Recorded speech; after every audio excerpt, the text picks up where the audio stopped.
하나님의 말씀을 배달합니다. 요교교회 박연성 목사입니다.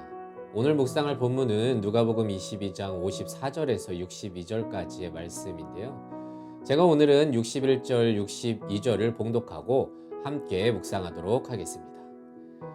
주께서 돌이켜 베드로를 보시니 베드로가 주의 말씀 곧 오늘 닭 울기 전에 내가 3번이나 나를 부인하리라 하심이 생각나서 밖에 나가서 심히 통곡하니라.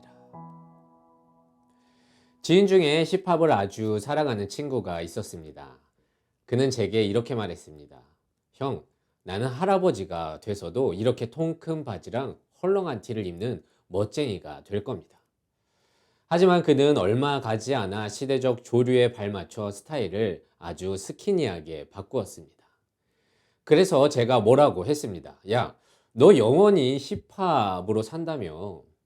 그러자 그 친구는 이렇게 말했습니다. 아, 형, 제가 그랬죠. 근데 어쩔 수 없네요.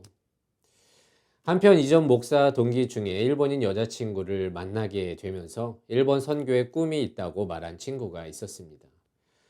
꼭 일본인 여자친구를 사귀어서가 아니라 이전부터 그런 비전이 있었다고 말이죠.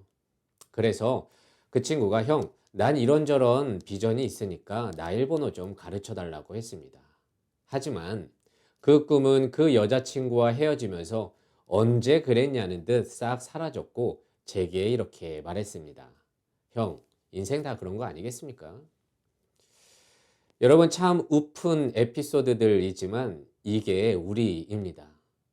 이게 무슨 말이냐? 나는 나를 잘 모른다는 것이죠. 우리는 내가 경험한 한계 내에서 이건 확실하다고 호언장담할 때가 참 많지만 조금만 환경이 바뀌어도 그 말을 지킬 능력이 없다는 것입니다. 아니, 오히려 변명만 될 뿐입니다. 오늘의 베드로도 그랬습니다. 예수님의 수제자로 불리운 그는 자신을 그렇게 직면하게 됩니다. 누구보다 자신 있게 예수님과 함께 죽기를 각오했다고 큰 소리쳤던 사람입니다. 누가복음 22장 33절에는 이렇게 기록되어 있습니다. 그가 말하되 주여 내가 주와 함께 오게도 죽는 데에도 가기를 각오하였나이다. 게다가 그런 혈기로 겟세마네 동산에서 내려왔을 때 예수님을 잡으러 온 사람들에게 칼을 휘두르면서 말고라는 사람의 귀를 자르기도 했습니다. 하지만 지금 베드로는요 아주 소심해져 있습니다.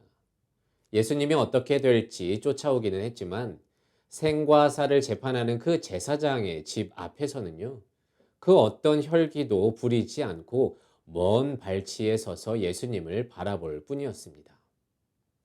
아니 자신도 저렇게 될 수 있다는 두려움에 예수님을 모른 척하며 방관하고 있었습니다.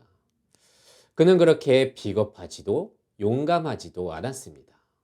그리고 우리는 이런 베드로의 모습에서 나를 바라보게 됩니다. 기도하고 은혜 받아 감정이 격해지면 세상 모든 유혹도 이길 수 있을 것처럼 결단하다가도 조금만 문제가 생기면 전전긍긍하다가 결국 내 뜻대로 하게 되는 그게 바로 우리 아니겠습니까? 그런데 오늘 그런 어정쩡한 베드로를 격려하는 예수님의 눈이 소개되고 있습니다. 61절입니다.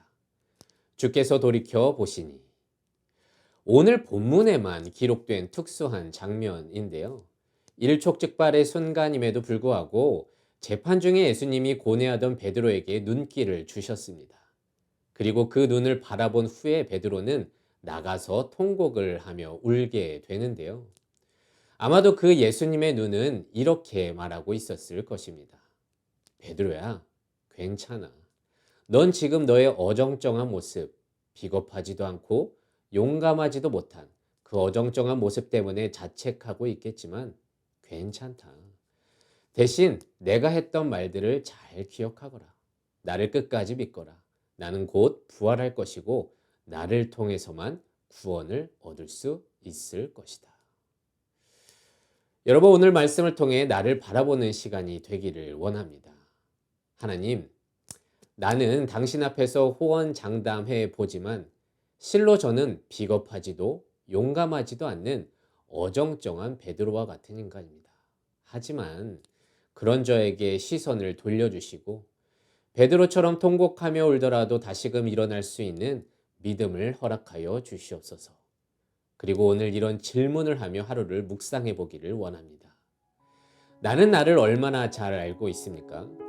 호언장담하면서 교만하게 으스대고 있지는 않은지 돌아봅시다. 또 연약한 나를 바라보시는 예수님의 시선을 경험하며 살고 있습니까? 죄인 중에 괴수 같은 나를 다시 세워주셨던 때를 상기하면서 예수님의 그 따뜻한 눈을 기억하는 한 날 되기를 진심으로 소망합니다.